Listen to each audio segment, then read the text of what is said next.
और यहाँ से अगर मैं आपको दिखाऊं तो ये रहा स्वान गांव, खूबसूरत सा गांव है। और जूम करके दिखाऊं तो वहाँ पे देखिए इस प्रकार का वो इलाका है और वो रोड है चट्टान पे। और यहाँ से इधर को देखें तो देखिए कुछ ऐसा दिखता है भाई। ब्यूटीफुल सा नज़ारा, बहुत बड़ा इलाका है ये, काफ़ी बढ़िया एरिया है।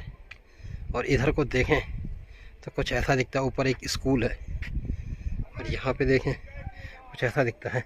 और यह है चुनाव प्रचार वालों का, देखें महावीर भंडारी करके कुछ है। चलिए नीचे चलते हैं, यहाँ से घर की ओर चलते हैं नीचे को।